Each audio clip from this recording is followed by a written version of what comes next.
Good day. Our program will begin in just a moment. Good day. Our program will begin in just a moment. Good day. Welcome to Advocacy Anywhere, Israel at War, a series featuring programs surrounding the evolving situation in Israel and the region, understanding the impact around the world, and sharing action items you can take from wherever you are. Yesterday, Iran launched over 300 drones and missiles at Israel in an unprecedented direct attack, the latest manifestation of Iran's agenda to spread instability and destruction across the region.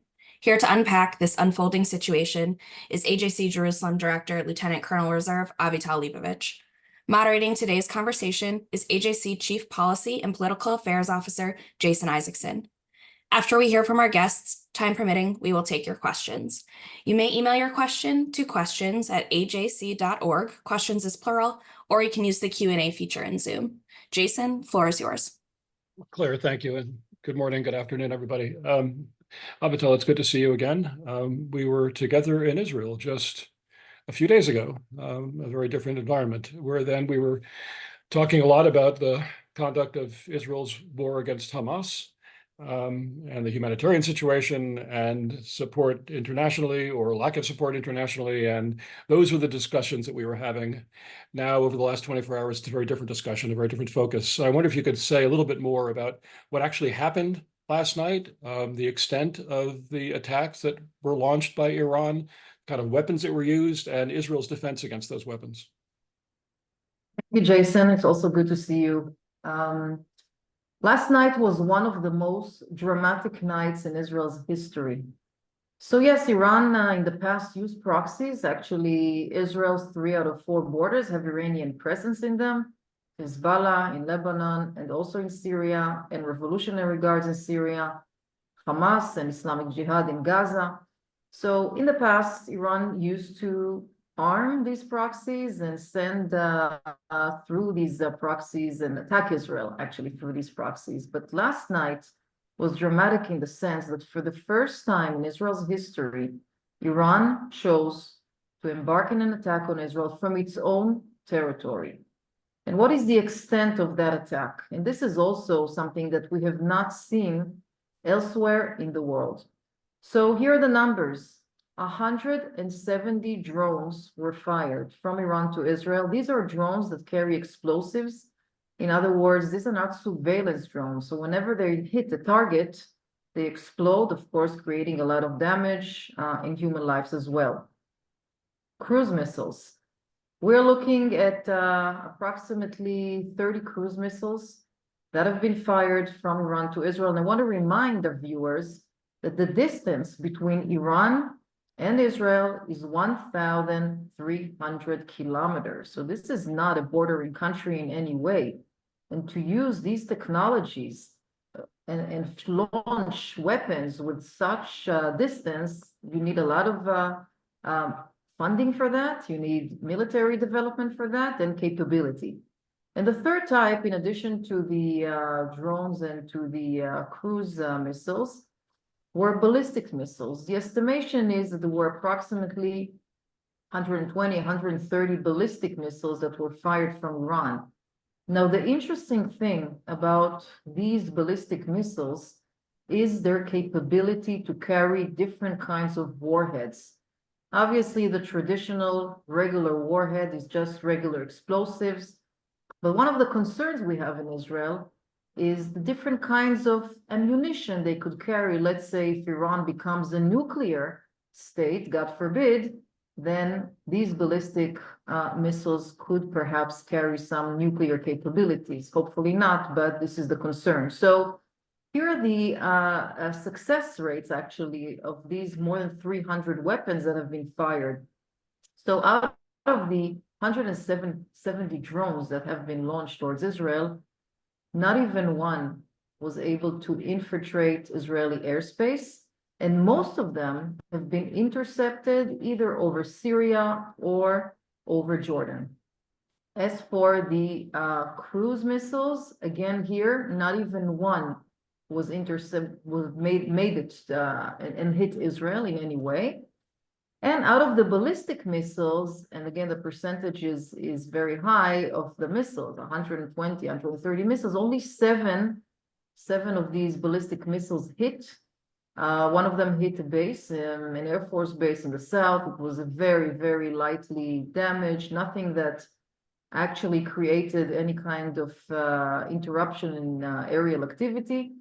Two hit a Bedouin community area in southern part of Israel, wounding severely a 7-year-old child, and the rest in open areas across Israel. So in other words, if I'm calculating all the numbers, we are seeing between 97 to 99% success of interceptions. And I think this is really something that we haven't seen elsewhere in the world. The world is watching, other countries are watching and witnessing Israel's capabilities, and especially, Jason, the terror groups around us, looking exactly what are the Israeli capabilities, what was Israel able to achieve with this very, very dramatic attack that we had last night.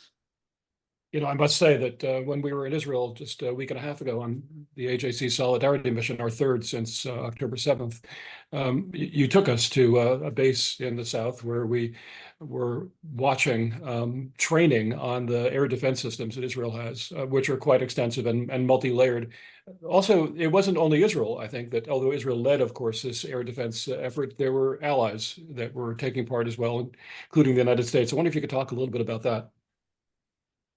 Yeah, another message to Iran and to the enemies is the coalition that held back Israel last night. The coalition was led by the US, which of course partnered shoulder to shoulder with the Israeli Defense Forces and with presence in the Mediterranean Sea and in the air, helped intercept drones and others. In addition to the US, there was joint efforts by the Jordanian Air Force, by the UK, the English Air Force, and also by France. So that is also, I think, this sends also a strong message to the region. Now, in addition to this, there may be additional partners in the area which participated in this way or another.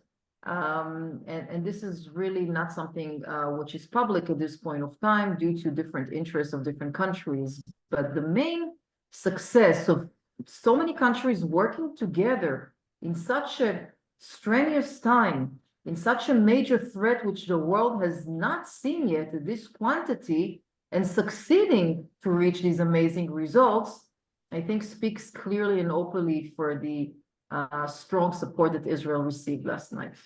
You know, I think it's also necessary to point out that again and again, we've heard messages across the board politically in the United States of support of ironclad, the word keeps coming up, ironclad support for Israel from the president through Republicans and Democrats in the Senate and the House. There is an aid package that has been held up in Washington to provide additional military support for Israel that looks like will finally hit the floor in the House this week. And we'll finally start seeing that aid providing necessary reinforcement for Israel's stockpiles that I'm sure have been significantly affected by the campaign that it had to conduct over the last 24 hours, in addition to the war against Hamas in Gaza. What are the implications? Just a second, I agree with you. I want to just strengthen what you're saying, Jason, because I think everybody heard a lot of rhetoric in the last couple of months, and I think we need to differentiate between political rhetoric and actions de facto on the ground. And last night, the actions spoke, and they spoke loud and clear. The question remains, what happens next? Of course, that's another issue. But I think that Israel today is very, very grateful to the support and the backing of the US and the other allies last night. What are the implications for the other fronts that Israel is fighting on? There is still a continuing threat, very significant threat, and missiles flying over the border from Hezbollah. There is still the ongoing effort to defeat Hamas in Gaza, which launched the attacks on October 7th. There are other Iranian proxies that threaten Israel. Can Israel continue to maintain its defense against all of these different enemies, especially the Iranian regime itself? So if one positive thing came out, if I can call it positive, from last night, is the fact that the world's attention finally turned to Iran. Now, Iran is heading actually the axis of evil in the Middle East. And you mentioned some of these proxies. Obviously, Israel is surrounded by 4 borders. 3 have direct Iranian presence in them, whether it's the Revolutionary Guards in Syria, whether it's Hezbollah, perhaps the strongest proxy of Iran in Lebanon, whether it's Hamas and Palestinian Islamic Jihad in Gaza. Iran has really spearheaded the terror efforts in the Middle East, and the attack last night brought the focus back on Iran. Now, Israel is coping with the situation. As you know, Israel is managing this war since October 7th on a few fronts. And of course, there's the Houthis, who we must not forget, because they also attacked Israel with drones and different kinds of missiles as well, all with the Iranian funding, all with the Iranian backing, which, by the way, just to put it in proportion, just one missile that flies all the way from Yemen or from Iran to Israel, we're talking about millions of dollars for just one missile. Now, given the fact that the people of Iran are, most of them, relatively poor, given the fact that Yemen is the poorest country in the region, one must wonder and understand and look carefully which country we're dealing with here and what are their interests and goals in the long run. Last night, by the way, there were dozens of rockets which Hezbollah fired at the same time during the night. And Israel also successfully intercepted these rockets. I have to say that the air defense, the Israeli air defense system, is built on multi-layers. And the first layer is the Iron Dome. We've all heard about the Iron Dome and its capabilities to intercept short-range rockets. The second layer is the David Sling system, another interception system dealing with medium-range rockets. And the third system, the long-range interceptors, these are the Arrow. And the Arrow missiles actually were used yesterday extensively. They are the ones dealing with the long-range Iranian missiles or Yemenite missiles. And the fourth layer is the satellite capabilities of Israel. So all of these layers have been built for years and years and years, and actually brought us the very good results of between 97 to 99% of success of interception last night. And we all know from the reports that we were reading over the last couple of years that Israel is developing yet further technologies as well, including laser weapons that will be even more effective, perhaps, although it's harder to be more effective than 99%. But let me ask you, Avital, so in light of the demonstrated success of Israel's air defense, not just last night, but repeatedly over the thousands of rockets, that missiles that Hamas has been firing at Israel and that Hezbollah has been firing at Israel, why would Iran stage an attack that it must surely have known would fail?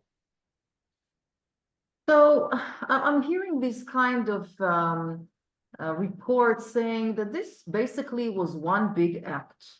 On the one hand, Iran wanted to please the mullahs and say, well, we are capable, we're retaliating, Israel will not play with us. And on the other hand, I'm hearing that, well, Israel knew everything in advance.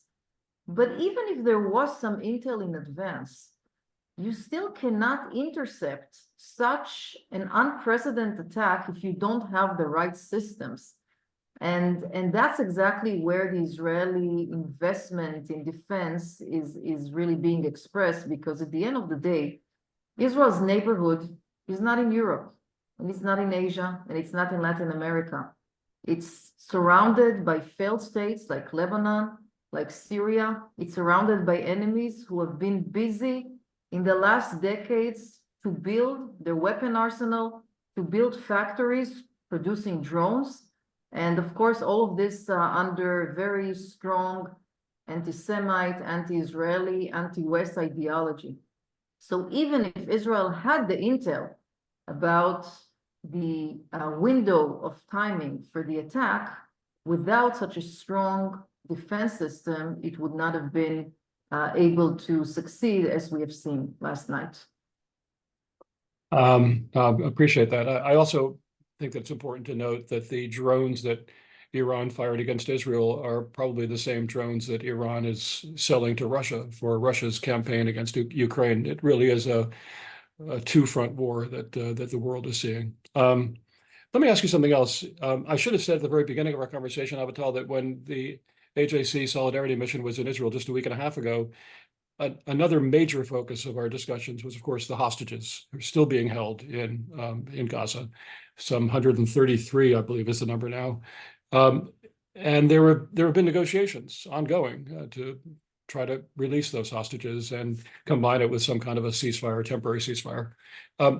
What implications might what happened over the last 24 hours have for a hostage deal? Yeah, the hostages is quite a tragic story, as you know, Jason. The oldest man being held right now hostage is 86 years old. The youngest one is only 1 year. And indeed, there are 133 of them. 19 of them are women.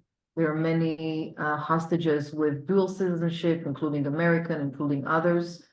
Last night, very late last night, Hamas returned a negative answer to the latest Israeli proposal. It wasn't only an Israeli proposal. We also have other mediators who are part of the conversation. And this brings us to the biggest question, and that is Hamas really interested to move forward on any kind of a deal? Because it has been actually some sort of a serial denier. Month after month, Israel is proposing a new proposal. The partners Israel is working on this issue are also a part of these negotiations. The US, of course, Egypt and others. And time again, they are denying and refusing to make any progress. And the question is really, where are we moving from here? From an Israeli perspective, Israel will never stop trying. Israel will continue to send delegations to Doha in Qatar or to Egypt or to wherever it's needed in order to bring back the hostages. One of the key goals of the operation in Gaza is to return the hostages. And therefore, if we won't be able to do it, we won't win this current war. Even if militarily, we have a lot of operational successes.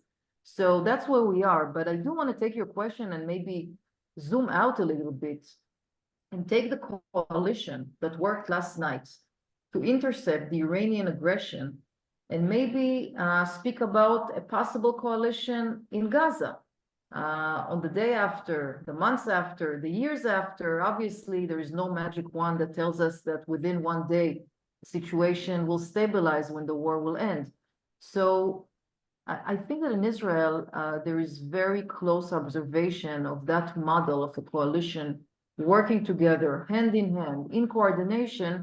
I think that's the model Israel is looking to take for the temporary governance system that will lead Gaza for the future until there will be some permanent Palestinian representative party, government, revitalize, or any of those names starting with an RE.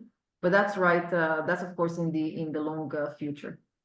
No, but it's a good point. And I think if anything, what happened over the last 24 hours has just clarified what is the danger in the Middle East, what is the provocateur in the Middle East. And it's very clear not only to Israel and to the United States, but very definitely. And I do want to say also, with your permission, to Israel's Arab partners. Please go ahead, Avital. Yeah, I do want to say, with your permission, that right now the Israeli cabinet is meeting in the IDF headquarters in Tel Aviv. And on the table, they have different options. It's not a black and white situation. Either Israel doesn't retaliate or retaliates. In the middle between, on this spectrum, there are many options. Some options don't have to do anything with Iranian soil. Other options have to do with something without publication that only the Iranians themselves will know. But the prices, Jason, are very heavy because the last 6 months have been a burden on Israel's economy, on Israel's kind of well-being, the people, the mental situation, the fact that we lost so many lives. The prices are very high. So the Israeli government, which is now making decisions, will need to somehow calculate all these risks and see which direction Israel is choosing to go, keeping in mind that all of our neighbors, our terror neighbors in the area, will be watching very carefully. And this, of course, also has to do with Israel's deterrence for the long run, because at the end of the day, Israel went to war in Gaza in order for children and grandchildren to live in a safer environment and more secure and stable environment. And of course, that is the intention overall in all of the borders.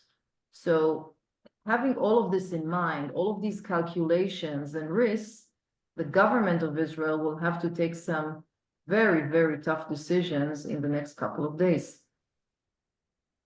Excellent point. Israel's neighbors will be watching closely the decisions made by Israel. They'll be watching closely the strength of the relationship between Israel and the United States. And I expect that they will be calculating how they can move forward on the kind of regional security architecture that is already being built, and that played a role in defending Israel against the attacks by Iran last night. I have other questions, but I think that we should probably at this point allow for the audience to weigh in. I know that there are many people who are on this call. Claire, should we start opening the microphone? Thanks, Jason.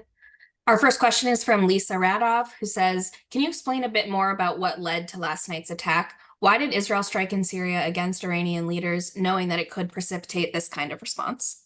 Hold it. Before you answer that question, Avital, I just have to say that what we see in the media sometimes is that this is retaliation for an Israeli strike at an Iranian embassy or an Iranian consulate in Damascus. I also saw in the New York Times on the front page this morning a description of the Quds force, whose top generals were killed in this strike, purportedly by Israel. That the Quds force is the part of the Islamic Revolutionary Guard Corps that's responsible for protecting Iran's borders. A complete misreading of this terrorist entity that is operating all over the region. Please answer the question, Avital. Thank you. First of all, 100% I agree with you, Jason. Lisa, look, Israel never took responsibility officially for whatever happened last week in Damascus, actually more than a week ago, in which a building that belonged to the Revolutionary Guards, actually, not the embassy, was targeted. Whoever did it had very good intelligence, because the people who were sitting inside who got killed in the attack were no other than murderers who had blood on their hands of a lot of Israelis and others. So let's set that straight. Israel never took an official responsibility for that. Now, Iran doesn't really need an excuse to target Israel. At the end of the day, it has been doing so for decades with proxies around Israel. I think that if one thing could be said about last night is an over-proportionate reaction by Iran, because 300 targets launched from Iranian soil. This is something that we have never, ever seen ever in the world. And so it's definitely not proportionate. Now, the challenge for Israel will be whether to retaliate or not, because this is a blunt violation of Israel's airspace and borders and so on and so forth. And of course, looking at the enemies, as I said, around us, which are very carefully, will be monitoring and observing the Israeli comment. So I think the very extreme ideology in Iran is excused as it is to attack Israel. They don't need really anything more than that. And all I can do is sit back and remember those days until the 70s, the late 70s, in which El Al planes were landing in Iran, and the relations between the two countries were actually good relations, fruitful relations. Perhaps one day we'll still be there. I should point out, of course, that the Iranian mission to the UN put out a statement yesterday that said that, after this necessary response to the provocative action by Israel, although I don't think they used the word Israel, as far as Iran is concerned, it's now over. Like, they're setting the terms for what kind of response there can be to 300 missiles and drones being fired into a country that's 1,000 miles away. Yeah. That was actually the second message the mission put out. The first one was that they finished the attack after they fired the drones. And only after half an hour, we saw a barrage of the rockets coming in. So, I wouldn't call the Iranian mouthpiece as credible in any way. And yesterday was just another proof of that. A country that has a long history of respecting diplomatic space, the American embassy, other embassies that have been attacked in Tehran, et cetera. Claire, other questions? Yes. Carol Lipsky is asking, regarding your question as to why Iran attacked, aside from pleasing the mullahs, isn't its failure to cause damage humiliating? Did Iran really intend to cause damage, or was it just for show? I'm assuming they've announced to their people that they caused tremendous damage, but what does it look like to you, Avital? Look, not only they told their people, the amount of psychological warfare that Iran invested in order to convince its own population that it had marvelous results in targeting Israel was really unheard of. At one point, they showed clips on their official TV stations of supposedly fires burning in Israel. It seemed very, very dramatic. Only then we found out that these clips were taken from fires that occurred in Texas, in the US a few years ago. So they invested a lot of deal of propaganda to show their so-called success. And I think, of course, it was a big failure. And the Iranian people have an access to the internet, and I'm sure they know and they see the real outcome of last night and the Israeli capabilities and the allies to intercept those rockets. But I will say this. I don't think the Iranians had any intention to start a wide-scale war. And the reason I'm saying it is because the areas they chose to target yesterday were mainly areas which are not densely populated areas. In other words, they could have chosen central cities in Israel if they wanted to widen the war to a large scale, but they chose open areas in the southern part of Israel and in the Golan, in the northern part of Israel. And this is a clear indication for me that they really did not have any intention to engage and open and initiate a wider scale war against Israel. Thank you. Claire? Yes, Janice Ellen is asking for both of you. We've been hearing for many years about the necessity to prevent Iran from having nuclear weapons. Will the international community now get serious and place harsher constraints on Iran? Thanks for the question, Janice. I very much hope so, and AJC will certainly be pushing in that direction. The excuses that we've heard over the years about not designating the Islamic Revolutionary Guard Corps as a terrorist organization, or not fully designating Hezbollah as a terrorist organization, or continuing to trade with Iran even as it continues to develop its nuclear program, or tolerating violations of the IAEA monitoring that has been put in place.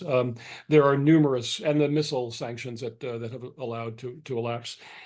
There are numerous ways that we can put more pressure on Iran, and AJC will be undertaking a number of advocacy efforts to strengthen the resolve of, frankly, the European countries that over the last 24 hours have been issuing many very positive statements about their solidarity with Israel and how Iran has violated, regional norms and threatened Israel in ways that are unacceptable. And the references to reckless behavior and intolerable behavior are all over the internet. But what we need to see at this point is action, and AJC will be pushing for action to actually push back against what Iran has been doing. Yeah, I agree. I think the world has been silent for decades on the issue of Iran, and the fact that we have a threshold nuclear country is a symptom of that silence. And I completely agree that at this point of time, we cannot suffice with words and statements and standing in solidarity. At the end of the day, we need action. And right now there's a window of opportunities where the coalition came together, where other countries have come together. And look, at the end of the day, we need to remember that if not Iran, October 7th would not have happened. October 7th happened because of Iran. So I can go down in history's lane and provide the list of terror events all over the world. Iran has been nothing but trouble, not only to the Middle East, but to the rest of the world. And that's the reason that right now we need practical results. We need sanctions. We need to put on the list of the terror list all over the world, the Houthis and the Revolutionary Guards and all of Hezbollah, not only the political and the military wing, all of the military and the political together, and Hamas and Islamic Jihad. And by the way, there are dozens of other militias in Syria right now, which are terror militias, pro-Iranian Iraqi militias and others. So I think we have the setting, and now is the time to move from rhetoric to activities. Thank you, Avital. Claire? Jonathan Cox is asking, do you think Hezbollah, who has thousands of rockets and missiles in their inventory and is a clear proxy of the Iranians, will get involved? And if so, how? So if I can just correct, Hezbollah has hundreds of thousands of missiles, not just thousands. Hezbollah has been firing the missiles since October 8th, really.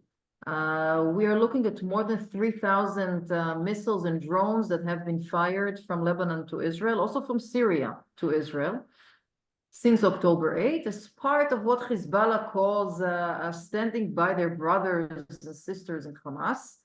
And Israel has successfully dealt with the situation on the border. Unfortunately, 60,000 Israelis had to evacuate their homes in the north, in addition to those in the south, and have not returned since to their homes.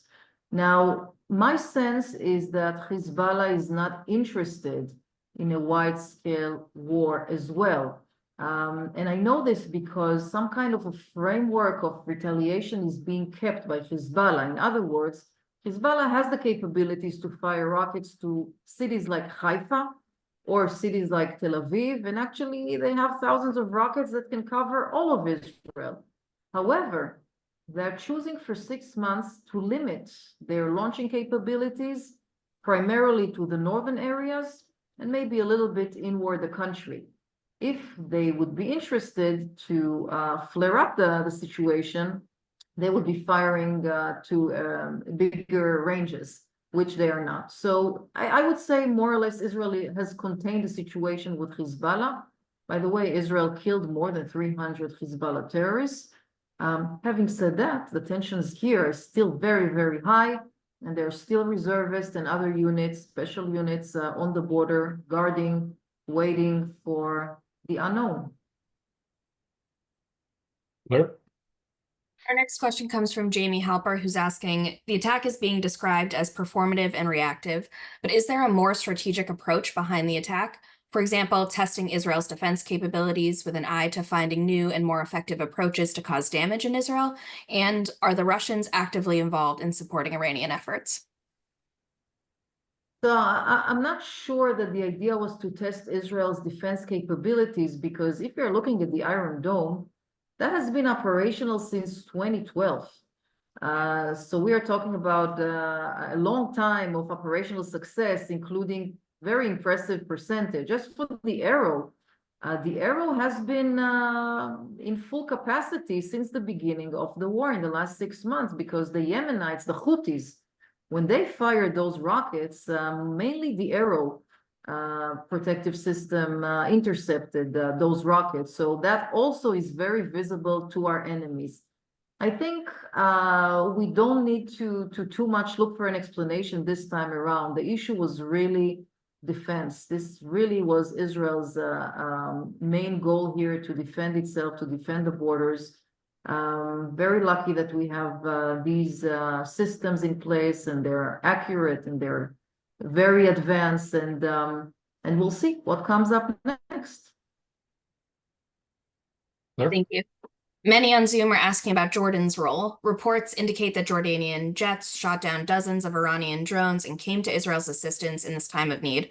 What does this mean for the future of Israel's relationship with Jordan? So generally speaking, the drones never even made it to Israeli airspace. And this means that they were intercepted somewhere outside of Israel. And part of these efforts was led by the Jordanian Air Force. Actually, there were jets in the air, and basically they took the drones down before hitting anything. Look, Israel and Jordan have a strategic relationship. There is a lot of security backing by Israel to Jordan. and exchange of information of the two sides. This is not something new. This is more or less since the peace treaty between the two countries. We share a joint border, a very long border. Jordan has its own issues, security issues to deal with, starting from more than 1 million Syrian refugees that have been around in Jordan in the past 5 years, and going through pro-Iranian, Iraqi militias trying to infiltrate its eastern part. So obviously we have mutual interests here. And the fact that Jordan was active in defending Israel, I think speaks volume of the future potential between the countries, and also how important it is to have this kind of cooperation, of course, in times of calm, but moreover, in times of emergency, like we witnessed last night. Goldstein and others are asking about how this attack affects Israel's plans for Rafah. Can you speak to this? I don't think it has an implication on Rafah. Rafah will be executed later on in a few weeks maybe, because right now Israel is operating in the central part of Gaza, and Rafah will be after this will be completed. And it will take a few more months, because first of all, Israel will need to evacuate those 1.1 Gazans who are staying at Rafah. But in order to make sure that the goals of the war are achieved, which is collapsing Hamas and returning the hostages, Israel has no choice but to act in Rafah. Number one, there are at least 4 Hamas battalions, which are currently in Rafah. And number two, as we have seen, there are hostages held in Rafah. So Israel needs to maximize all its efforts in order to achieve these goals, of course, taking all the necessary precautions, keeping civilians' life secure, as it has always been done, like in the northern part of Gaza in the beginning. By the way, speaking of Gaza, I saw clips last night of Palestinians in Gaza rejoicing and dancing in the streets due to the Iranian attack last night. So even after we finish the war in Gaza and we achieve collapse of Hamas and hopefully the return of the hostages, there will still be a long process, maybe even a generation or two, of re-education and de-radicalization of the people in Gaza and the future generations, so that we finally one day may be able to live side by side in some sort of safety. I don't want to use the word peace, but at least safety. I think we can use the word peace as our goal, but it's going to be very complicated. We all know that. Absolutely. I should also say, by the way, that it's evident to all of us, we all know that there has been tension between the United States and Israel on the conduct of the war in Gaza, but there is no difference of opinion on the objectives that Israel has to defeat Hamas, to eliminate it as a threat to Israel and to the possibility of advancing towards some kind of different future, some kind of better future, and also the release of the hostages. Those in those two goals, those two objectives, there is no difference of opinion between the United States and Israel. And as we saw over the last 24 or 48 hours, there's also no difference between the United States and Israel on the necessity of pushing back against Iranian threats to Israel and to the broader region by the U.S. positioning military hardware in the Eastern Mediterranean and beefing up its defenses generally across the region and working side by side with Israel as it pushed back against this Iranian attack. I think we're coming into maybe a final question or so, Claire? Yes? A few more, but I'll be very fast. Jason, this next question is for you from Pablo Lewin, who's saying, is the anti-missile interception system being replenished by the U.S.? Will the inaction by the Congress approving the aid package affect Israel's readiness? I'm not in the best position to answer the extent of the existing stockpile that Israel has, but I know that if you shoot up a lot of Iron Dome missiles, you need to replace them. And there is in the pipeline a very extensive request by the administration for additional $14 or $19 billion of assistance. The number keeps floating around on Capitol Hill. It looks like the Congress will actually move on that finally this coming week. AJC is also very much hoping and will be working to make sure that the Ukrainian assistance is part of that package as well. But it looks like finally we're going to see some action in the coming days. Thank you. The next question is from Michael Fagelman, who says, is the direct engagement of Iran what Hamas was hoping for when it attacked on October 7th and the broadening of the regional conflict? Well, as I said before, Iran is the reason for October 7th. It actually funds Hamas and strengthens Hamas and sends experts to teach Hamas how to engage in terror. I think we saw in the past 6 months numerous times in which Hamas leaders and Iranian officials came together and joined arms in meetings and planning and coordination of different sorts.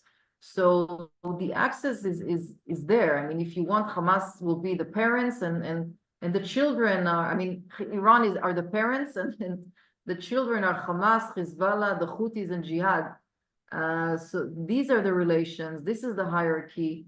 I'm not sure the last night had anything specifically to do with October 7th, but without Iran, there would not be October 7th. Claire? Thank you. Two more. Trisha Ullman and others are asking about the US's recent comments on Israel's reactions to this attack. Can you share more about how these comments are received in Israel? So Jason mentioned before that there was some friction here and there between Israeli politicians and American politicians. But I think today, just a few hours after last night, a very dramatic night, and by the way, Israel is still in an emergency mode, given the atrocities of October 7th, but also now, this week, since this started, there are specific and special regulations in the home front command. For example, there's no school in Israel and you can't gather over a certain number of people in one area. Today, this morning in Israel, I think it's about appreciation to the fact that the US and other countries backed Israel. That's where it is right now. I imagine that in the coming days, more and more information will float regarding with the next steps and who is supporting Israel's next steps. But at this point of time, there are no decisions taken in Israel for the next steps. And this will only be coming in the next couple of days. And our last question is from Leonard Silverman, who says, can this conflict be resolved without further escalation? And if so, what needs to happen first? Basically, Leonard, you're asking me to be a prophet, which is a bit difficult in Israel these days. But there's a long history. But there's a long history of prophecy in Israel. So please, yeah, that's true. That's true. Look, it's very difficult when you place F-35 jets versus ideology, extreme ideology. These are not something of equal scale. So as long as this ideology is surrounding us and it's in our region, led by Iran, then I don't see actually a resolvement of the situation in a peaceful way, because again, they don't have any interest to go to a peaceful way because the ideology is not a peaceful ideology. So Israel needs to keep its high alert. Israel needs to keep its military edge in the region. And Israel needs to continue and work in coalitions like it has been doing for the last years. And as we've seen last night, all of these elements will at least grant Israel's capability to continue to defend itself. Thank you, Avital. Claire? Jason, I turn it back to you. Well, let me just thank everyone for taking part in this call, but especially Avital, you and your team in Jerusalem and your family, including members of your family and the AJC family generally who are serving or have served in the Israeli Defense Forces. This is a critical time. AJC will continue to monitor the situation, and we will continue to raise our voice as advocates for the U.S.-Israel relationship and for Israel's security, not only the relationship with the United States, but the relationship that Israel has with countries around the world, and the need to push back against the kind of aggression that we've seen in such stark measure over the last 24 hours from Iran. Thank you very much for being part of today's conversation. Thank you, Thank Avital you. and Jason, I'm for excited. today's. Thank you, Avital and Jason, for today's AJC Advocacy Anywhere program, and thank you to our global audience for tuning in. To stay up to date on the evolving situation, make sure to follow AJC on social media at AJC Global, and join AJC in calling on elected leaders to stand with Israel against Iran and Hamas at ajc.org/We Stand With Israel. Our hearts are in Israel today and every day. Am Yisrael Chai. Thank you.